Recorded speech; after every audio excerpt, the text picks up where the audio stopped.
Corona एक बार फिर से लोगों को डराने लगा है। एक्सपर्ट्स ने अब एक ऐसी बात कोविड को लेकर कह दी है जिससे चिंता बढ़ गई है। दरअसल एक्सपर्ट्स ने इस नए वेरिएंट को लेकर ये कहा है कि मौजूदा वैक्सीन इस पर बेअसर है। इससे जुड़ी अन्य जानकारियां भी आपको दूंगी। कोविड की चौथी लहर कितने दिन तक चल सकती है ये भी आपको इस वीडियो में बताऊंगी। अगर कोरोना की चौथी लहर आती है तो कितने दिन तक ये लहर चलेगी वो भी इस वीडियो में मैं आपको बताने जा रही हूं। दरअसल देश में कोरोना वायरस के मामले तेजी से बढ़ रहे हैं। आज एक्टिव केसों की संख्या 1326 पर पहुंच गई है।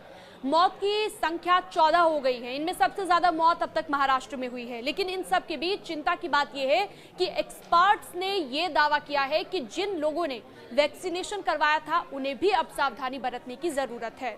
इसकी वजह यह है कि वैक्सीनेशन नए वेरिएंट पर बेअसर साबित हो सकती है और इसे आप बेअसर साबित होने से नहीं रोक सकते। हालांकि वैक्सीनेशन की इम्यूनिटी अभी भी पूरी तरह से कमजोर नहीं हुई है।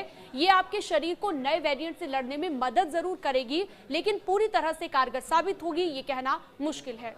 2022 के बाद नए वेरिएंट की वजह से कोविड पेशेंट कई बार बढ़े, लेकिन कोई भी गंभीर स्थिति पैदा नहीं हुई।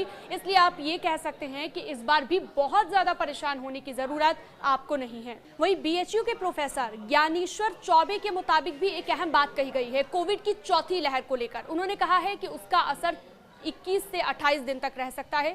ये दूसरी लहर की तरह जानलेवा साबित नहीं होगी, ये भी उन्होंने कहा है। इसके अलावा WHO की भी बात कर लेते हैं। वर्ल्ड हेल्थ ऑर्गेनाइजेशन ने भी इसे चिंताजनक नहीं माना है। हालांकि निगरानी में रखे गए वेरिएंट के रूप में कैटेगराइज्ड इसे किया गया है। चीन सहित एशिया के दूसरे देशों में कोविड के बढ़ते मामलों में यही वेरिएंट दिख रहा है। इससे जुड़े अन्य अपडेट्स के लिए आप हमारे डिजिटल प्लेटफॉर्म पर जुड़ सकते हैं। न्यूज़ 18 को सब्सक्राइब करना बिल्कुल ना भूलिएगा। इसके और भी सब वेरिएंट्स जो है वो निकले हैं।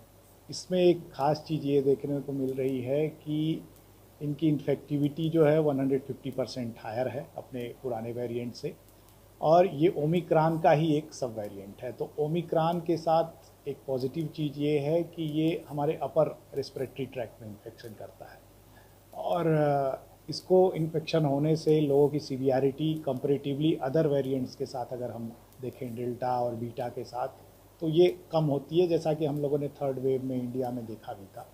तो इस वेरिएंट के वजह से एक तरीके से सीवियरिटी हम ऑलरेडी देख चुके हैं। और चौथी चीज़ इसके साथ बहुत पॉजिटिव है कि इसका सबसे पहले आउटब्रेक जो है सिंगापुर में हुआ था। सिंगापुर की लगातार जो मॉनिटरिंग कर रहे हैं हम लोग, उसमें ये देख रहे हैं कि केसेस जो है वो लगभग इस वीक या नेक्स्ट वीक तक अपने पीक पे पहुंच जाएंगे और उसके बाद फिर ये ड्रॉप करने लगेगा। आप वहाँ अगर सीवियरिटी देखें तो लोग बिना मास्क के घूम रहे हैं, कोई बहुत सीरियस केस नहीं है। हाँ, कुछ लोग जो कि ऑलरेडी हॉस्पिटल में थे, जिनको कोई ना कोई बीमारी थी, या वो लोग जो बहुत ज़्यादा एज के हैं, उनको सीरियस इशू है। अदरवाइज़ और लोगों को कोई समस्या नहीं है। तो सिमिलर केसेस जो है वो यहाँ भी उम्मीद है। अब भारत में जो अभी तक सीक्वेंसिंग हुई है उसमें JN1 जो है वो लगभग 53% सैंपल्स में पाया गया है। और ये JN1 अगर हम कंपेयर करें वुहान वेरिएंट से जो सबसे पहले आया था, तो 140 से 150 म्यूटेशन डिफ़र कर रहा है। लेकिन जो पहला वेरिएंट था, जो अब का वेरिएंट है, उसमें अंतर ये है कि एंटीबॉडी का लेवल जो किसी पर्सन के अंदर है, या तो इन्फेक्शन होने से या तो उसको वैक्सीन लगने से, वो समय के साथ घटती है, क्योंकि एक समय के बाद एंटीबॉडी हमारे शरीर में नहीं रहती है। अब वो एंटीबॉडी का एक लेवल के बाद फिर से जो है पर्सन को इन्फेक्शन होने के चांसेस बढ़ जाते हैं।